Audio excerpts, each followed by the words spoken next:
Hello, welcome to the recap and also the mid-season wrap-up of 90 Day Fiance The Other Way. This is Season 2, Episode 14, The Truth Hurts. Yes, it does, particularly for me, because one of the people who for a long time I was really supporting and really kind of rooting for, even though I wasn't necessarily optimistic, was Jenny.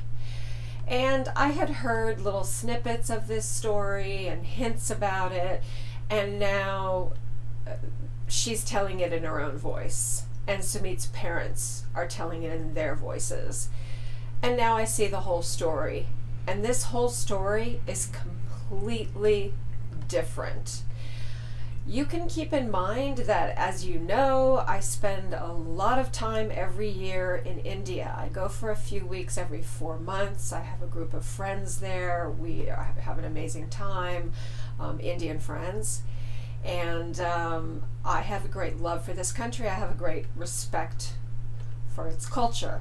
I have younger friends. I have older friends. I have extremely modern, trendy friends and some more traditional friends. So I think that over the years I have met a good cross-section. And I certainly know what is just not done in India. And Jenny has really transgressed against every norm in Indian society. So all of a sudden, everything else is kind of falling into place. I still believe that Sumit did want to be with her, and the parents did rush him into an arranged marriage, which she was very, very, very unhappy about. And I'm sure that he wanted to be with Jenny instead. And you can say what you want about arranged marriages. They are overwhelmingly common in India.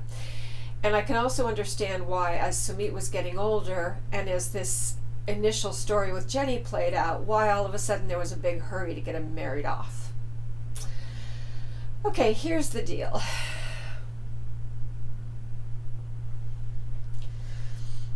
In India, they say, and they don't just say it, they mean it, guest is God.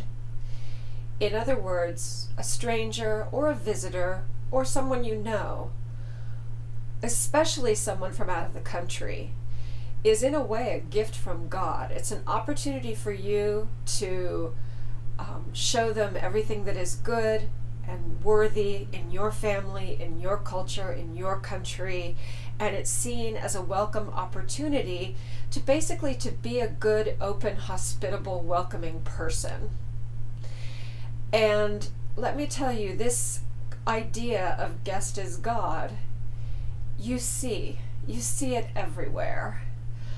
I'm not saying that there aren't nasty experiences that happen to travelers in India. I'm not saying that there aren't people who will possibly try to scam a tourist or whatever, but in general, this attitude toward the guest, especially the foreign guest, is pretty overwhelmingly the norm. So we find out that in 2013 or 14, different years depending on who you're listening to, Jenny came over. She had been Facebook friends with Sumit. They had been extremely chummy on Facebook. And she said, well, I'm going to come over to India and meet you. So he said, Mom, Dad, I have this friend. I have this nice older lady from America, and she would love to see India. Can she come stay with us for a few days or a week? And this, by the way, everything that I'm telling you now, as I'm sure you know if you saw the show, this is a combination of what Sumit's parents have said and also what Jenny has stated. So it's not like this is just one side and not the other. Okay. So Jenny comes to the house and she ends up staying for 4 months. Okay. That would be pretty inconceivable in most countries, but I could completely see how that would happen in India if they had enough space for her, which apparently they did. There was a room upstairs for her, some kind of accommodation upstairs in their apartment for her. So She stayed for 4 months. She is of a similar age as Sumit's mom. So Jenny and Sumit's mother became really close, like sisters, really good girlfriends. And Sumit loves Jenny because she's a warm, open, bubbly person, and she's a sweet person. Although certainly not perfect, as we just found out. So his mother was, definitely felt like, okay, you know what, she can stay. And in a way, they took her in as sort of part of the family, like an auntie to Sumit. The key word is like an auntie. In other words, like his mom's sister, an older friend, someone he would maybe go to for advice, that kind of thing, that kind of relationship, which they would be absolutely fine with. It wouldn't matter what country she came from. But then they begin to notice that Sumit is disappearing in the evening. And Sumit is going up to Jenny's room. And they're not stupid. So the whole thing ends very badly when they realize that Sumit and Jenny are carrying on an affair in their upstairs guest accommodation. I don't think I can convey to you how hurtful and disrespectful that would be to traditional Indian parents. I think to most parents, any culture, but this is especially hurtful in India because, again, when people bring you into their lives, whether it's as a friend, even in business, people form real relationships in India. It's the sort of, your word is your bond, and I trust you, I believe you, because, they're very quick to say, you're like a sister to me, you're like a brother to me, you're like an auntie or an uncle to me. They're very quick to say that. And they're very warm. So I can't even imagine what Sumit's mother thought. I mean, yeah, I can, when she found out this was going on. And this woman was acting like her friend, and she was probably sharing confidences with her and all these things, and then she's sleeping with her son in her own house. This is such a traditional country. There is no, premarital sex is fine, whatever. No. Yeah, maybe in some like rich, trendy people living in, in certain circumstances, but it's very, very rare. And Sumit's family, as I've said, is traditional. So Jenny, you betrayed Sumit's family. They took you in, they said guest is a god, they treated you like a goddess, they gave you everything, they let you basically live in their home, fed you, took care of you, you shared confidences, and you had this close relationship with both parents, but especially with Sumit's mom, with Sana. And you did this. That is just so selfish and so ugly. And I don't care if Sumit was saying, it's okay, don't worry about it. And I don't care. I don't even know if Sumit would have said that. I think that Jenny was pushing it just as much as he was, maybe more. I don't know. I shouldn't say that, I don't know. But anyway, obviously she, that if it wasn't her intention when she arrived, it became her intention to become a couple with Sumit. All right. Well, I can't even begin to say how shocking it would have been for Jenny and Sumit to say to them, okay, we've completely betrayed you, we've lied to you for 4 months, we've pretended one thing and we've done another. Oh, and by the way, now we want to get married. They wouldn't have accepted this marriage anyway, not just because Jenny is not Hindu or is not Indian. Like I said, these things can often be overcome. An Indian boy or an Indian girl marries a Westerner if they are open to Hindu customs and traditions, and then also once they have a baby. You hear Sumit's father say, I was looking forward to playing with my grandchildren. Jenny's not going to give them grandchildren. Jenny is in her 60s. So this is basically the most selfish thing I can possibly conceive of. Jenny, if you really want to be with a younger man who's not interested in having children, there are so many countries in the world where having children is not such a popular choice, where it's not demanded of you by your parents. Finland, there are many countries you could go to. Why India? So I find no excuses for her behavior, and my entire kind of opinion of her has changed.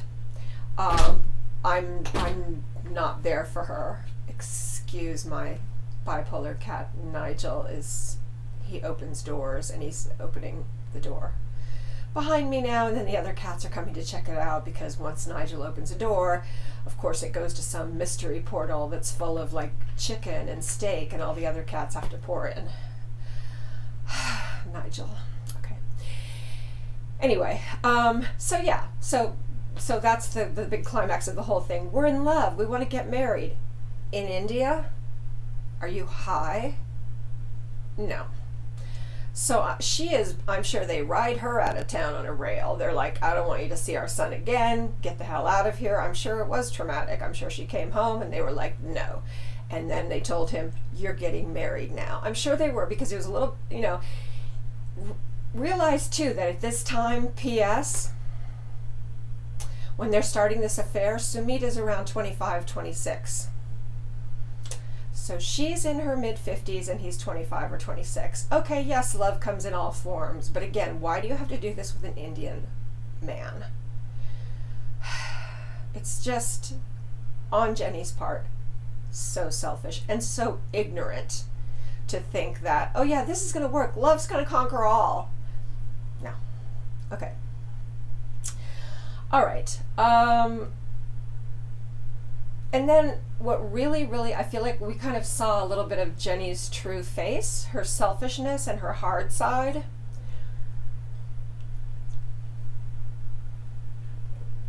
When she looks at the camera and she says, and here they're doing all these things to keep us apart and prevent us from being together, and we just love each other and we just want to be a couple. And she says, what the F is wrong with her, Sahna, Sumit's mother? What the F is wrong with her?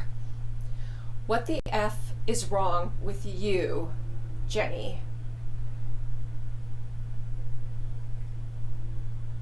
Badly played. Very badly played. Okay. Now we move on to Devin and Jihoon. Oh, Elicea is going back to the States. Hallelujah. She's just a very unlikable character. She's right to be nervous about her daughter being in the care of Jihoon, but Devin is a sentient human being with her own capabilities, so she should be able to also tell him, explain to him what needs to be done, and take some responsibility for making this family work. But obviously Jihoon is a man baby. We know that. We know all his flaws.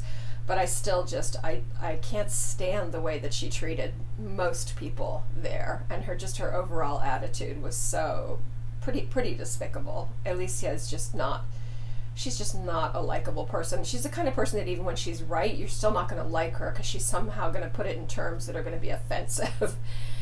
She's not a charming woman. Okay. So, bye, Elicea. Bye. Elicea, bye. Okay, so, Jihoon is home with the kids while Devin and Elicea go to the airport. Drusilla is a little monster. Elicea is leaving completely terrified. She doesn't think that Jihoon is capable of taking care of a toddler or a baby. Perhaps not. But she says something so creepy to Devin. She said, I feel like you're on a train, and the train is speeding toward a broken bridge. In other words, you're going to go, and the train is going to fly off the bridge into the water, and you're going to die, and the kids are going to die. That's real helpful. She's obviously decided that she's going to see this through one more time, twice more, whatever. She's decided that she's going to give it a try. So, once again, Devin says, Jihoon, this is your last chance. I can understand why he doesn't necessarily listen, because she hasn't followed through with it so far. She said this is your last chance a few times. So, Jihoon is so happy Elicea is gone. Devon is not really thinking things through. She said, she wants Jihoon to stop taking money from his mom. She finds out that he's using, I think, was using a credit card to use for gas that belonged to the mom.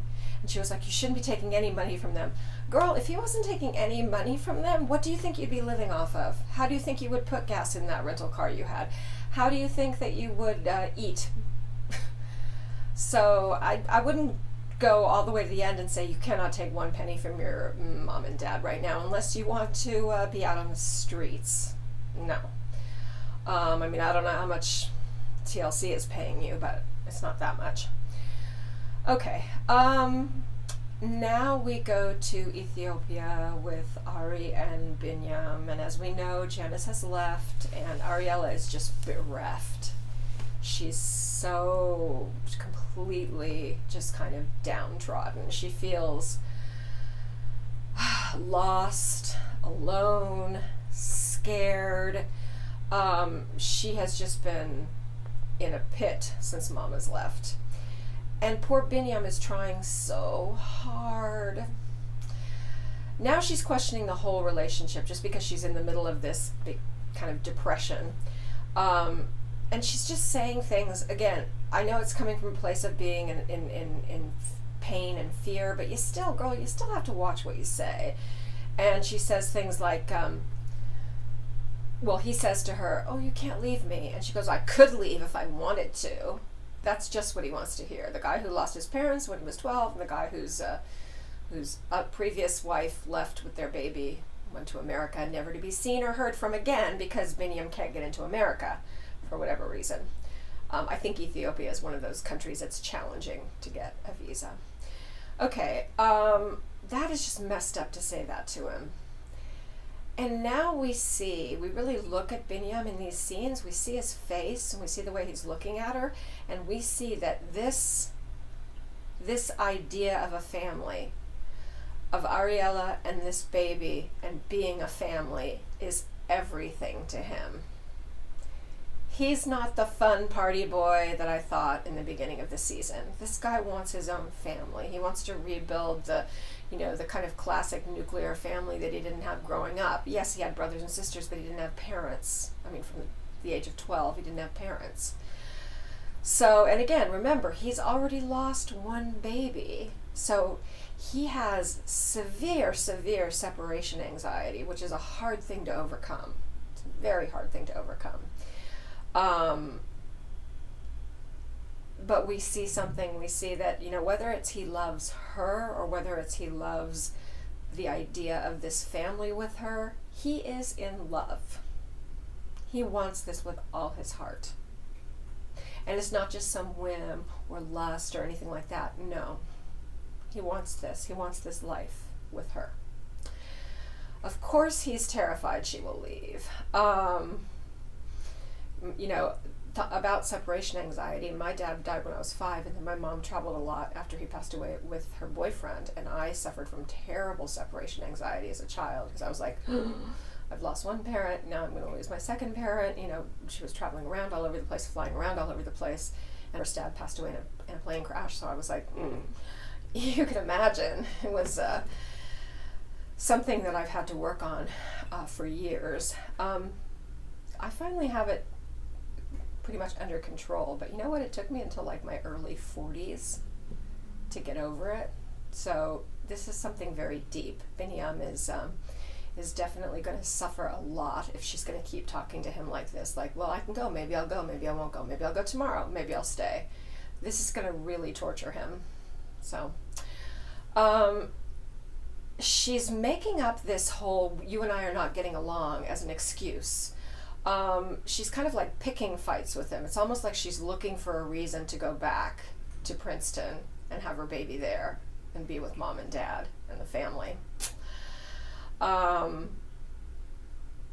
She knows he's sensitive, but she still keeps saying these things. And I know that, again, she's in her own kind of black hole, but I really wish that she could just tone it down because she's hurting him so much. And Biniyam is a prince. I'm kind of loving him right now.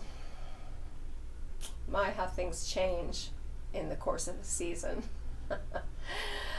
Okay, Kenneth and Armando. Kenneth's daughters are leaving. And the daughters are lovely. The third triplet I didn't like so much. She was just kind of begging him to stay. I think she was thinking more of herself. But these two girls, these two of the three triplets, I think they're lovely. I really like them. You can tell that they really love Kenneth, and because Kenneth loves Armando, they love Armando. Okay. Anyway, so they're packing, they're getting ready to leave. They're being very encouraging. You know, Kenneth has Hannah, and they tell their dad, they tell Kenneth, look, you already know you're a great father, so you're going to be a great father to Hannah too, which is a beautiful thing to hear from your own daughters. It's very nice. Armando's a little wistful. He says, oh, I wish my family could be as supportive as yours. Now Kenneth and Armando are going back to San Felipe, to Armando's hometown where his mom and dad and sister live, and they're going to pick up Hannah there and bring her back to the beach. They're in a little town called Misión on the Pacific in Baja. Okay, you know, Kenneth and Armando, again, this is love. They're really in love. They're a good couple. It's amazing how 90 Day Fiance, TLC, this producer, they can give you just absolute garbage, and they can give you things that are real and quite touching. So, all right. Now going kind of the other direction, we have Britt and Yazan.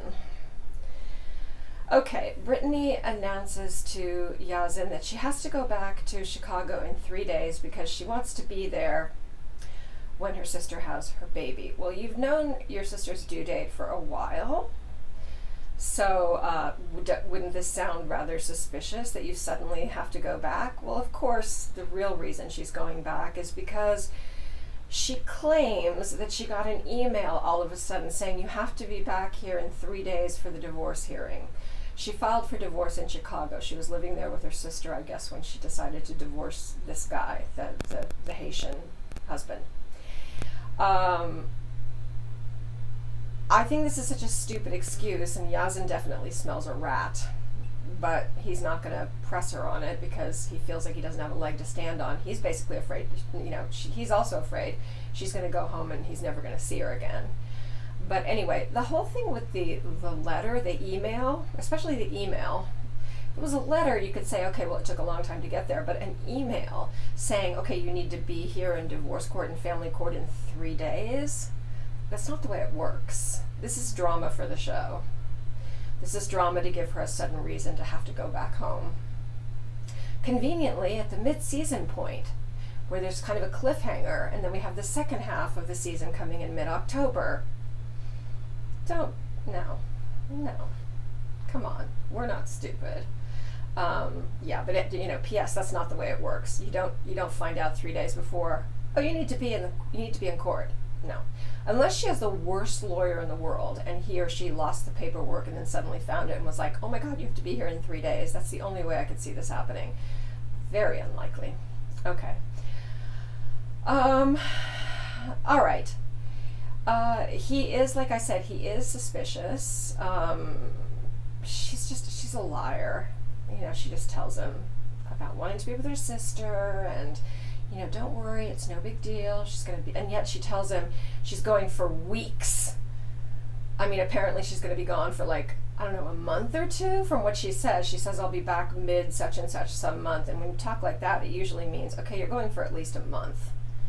So the whole thing it doesn't make sense. And she didn't talk to him about it before. She didn't say, look, you know, just so you know, remember, I'm going to go be with my sister around the time that she's due, and then for a while after she has the baby so I can help her out. No, she specifically said, we're going to be here until my father comes. That's what she said in the beginning, if you remember. My father's going to come, and then if I make sure my father's okay with everything, we'll get married. Not even mentioning the fact that she is married. She's She's a piece of work. Britt is a piece of work. Okay, once again, I'm a little upset to see, oh God, I think Yazan is either in love or in lust or something with her, but he looks like a beat puppy dog when she announces that she's leaving. He is worried he's never going to see her again. Like I said, who knows what constitutes love, what love is, but he looks very attached to her, and he does not want her to leave. And kind of looks like love to me. And whenever he says, I love you, she's like, I love you too. She's like, oh. Okay. Like I said, he totally suspects that she's lying and might not be coming back. Okay. He talks about, a little bit in his confessional, he talks about how he does love her, how he feels about her, how she makes him feel. And then I'm like, oh God, yeah, this is bad for you, buddy. Yep, you're in love. It's official. All right. Tim and Melyza. We know that it's going to be really hard for him to work. We know that really the only way that he can pretty definitely get a work permit is to marry Melyza. And he says something like, I don't think that's going to happen. And she says basically, yeah, no way in hell, not in the foreseeable future. So, he's pretty sad, but he's not surprised. That's kind of the reaction he was expecting from her. She's not going to rush into marriage with him just for him to get a job and stay there. She doesn't trust him. And he realizes, look, I'm not going to be able to stay here if I can't get a job. What's he going to do, sponge off her family? No. So he tells her, I'm glad I kept my job in Texas, just in case. And she's like, well, you didn't tell me you kept your job in Texas. Yeah, I can see. Look, Tim, in the case of Melyza, just tell everything. Just say everything. Even if it doesn't seem important to you at this point, until you heal this gaping wound of this affair, just tell her everything. Because now she's like, why didn't he tell me? Why didn't he tell me? He wasn't sincere in coming here. He knew that he could always just go back home and have his job in Texas. I mean, she really wants him to suffer and lose everything for her sake. To just come there and be dirt poor. And then if he has to go home to nothing, which is not really realistic. I think it would have been very reasonable for him to say, you know what, I'm going to keep my job. I'm going to keep my irons in the fire in my old job. They know that I'm going to be gone for a while. It's kind of open-ended. I can go back if I need to go back. That would have been a very reasonable thing to tell her. Again, sometimes he just hides things he doesn't need to hide, which is not smart, especially not with Melyza, because Melyza is smart and she sees everything. Okay. All right. She's acting really, really, really pissy. She's being very, very bitchy. I don't think she's ever going to get over this cheating. I think that she's always just going to kind of dangle him along and sort of torture him a little. I wonder after how many years it would take for her not to say every time they get in a fight, well, you cheated on me. Then, before the ending, and again, conveniently for the mid-season hiatus, she says, well, I'm also holding things from him. I'm keeping things from him. Dun, dun, dun. So, we'll see what that is. All right. Finally, Ari and Biniyam look at an apartment together in Addis Ababa. Because she's full of doubts, and she's like, I can't move into your cousin's 2-bedroom that's under construction. The place that is basically, it's a construction site. There's no water. It's a mess. And so they look at a lovely apartment, hot water, a beautiful bathroom, beautiful fixtures, in a high-rise, but it's $1,400 US a month. I haven't lived in Ethiopia, but I'm going to say $1,400 US a month in Ethiopia is a freaking fortune. Even if Addis Ababa is the capital and probably the most expensive part of Ethiopia, I can tell you right now, $1,400 for an apartment is a fortune.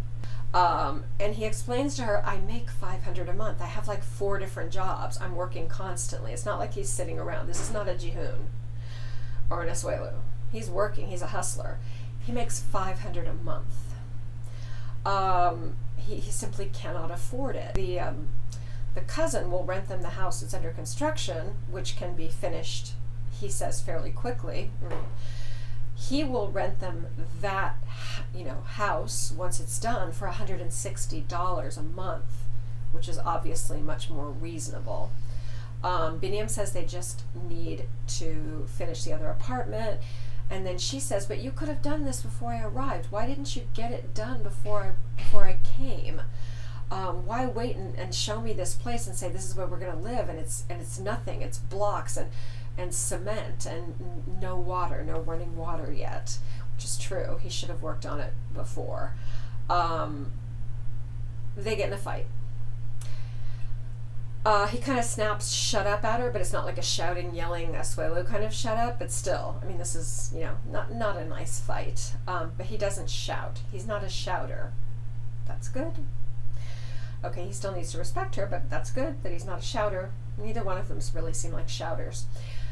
He asks for 1 week for her to let him finish it in 1 week, give him 1 week to finish it. And she says no. Number one, probably because she doesn't believe it's possible. And she thinks that then they're going to end up just in 1 week moving into that dump.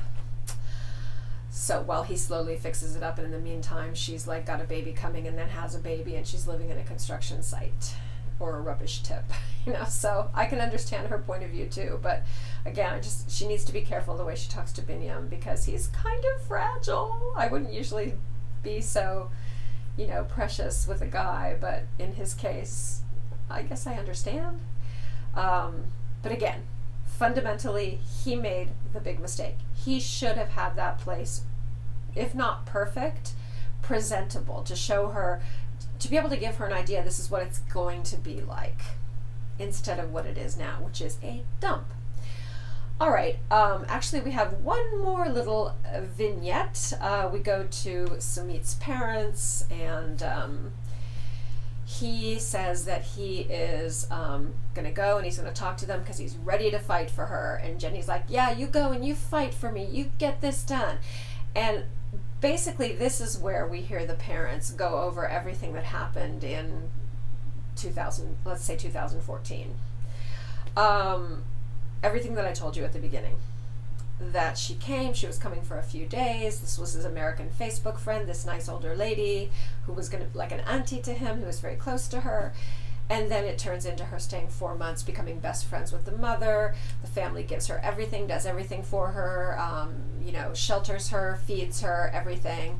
And then she stabs them in the back when they find out that she has been sleeping with their son in their own house, which is just not done in India. It's just not. This is also when the father looks in the camera and says, she's too old. I always dreamed of playing with my grandchildren. Yeah, the continuation of your family in most cultures is a huge thing. They're not ready to give up on this dream for their oldest son. Sumit is their eldest. He's really got an important position in the family. Yeah. So anyway, I totally understand the parents. I don't think for a second that the parents came in and shoved her around and bullied her, and the family came in like they were trying to beat Sumit and Jenny up. I'm just saying everything has fallen into place. I think they did make him marry someone that he didn't love, and he probably was kind of like, because Sumit's a little on the weak side, so it's probably like, oh, okay, I'll try. And it was a big mistake, and it was a big mess. And then they have this expensive divorce that his parents are paying for, and Sumit is paying for, probably for a long time. But the fact is, I'm just saying, I understand the parents. I don't have much sympathy for Jenny and Sumit anymore, especially not for Jenny. And that is probably one of the most shocking turnarounds ever for me, because I always was a big supporter of Jenny's, and you lost me. Okay, I'm just going to say from the the previews of what happens and what's going to come after the mid-season hiatus in mid-October. I mean, maybe it was just good editing, but it looks good. It looks good, and you know that I will be here every week for every episode doing my recap. You know that I'm all about this season of The Other Way. Happily Ever After is also going on hiatus, is also going to be on a mid-season hiatus. They will also be back at the same time in mid-October, and once again I will resume my weekly recaps. I'm here for you. In the meantime, I'm so glad that you could join me for the first half. This is my first experience as a recapper. I mean, when this show started, this was my first time ever starting a YouTube channel. And I also have another YouTube channel if you're interested in The Real Housewives. I recap all of the Real Housewives shows except Dallas for specific reasons I don't need to get into, but I recap all the other Real Housewives shows. And some of you are on both, some of you are subscribed to both, but some of you don't know about the other channel. It's very easy if you want to look it up on YouTube. It's just Real Housewives Tea and Shade, T-E-A, Real Housewives Tea and Shade, and you can join me over there. I just want to tell you thank you so much again for coming along for the ride. Please like, comment. I love your comments. I always answer them. I look forward to reading them.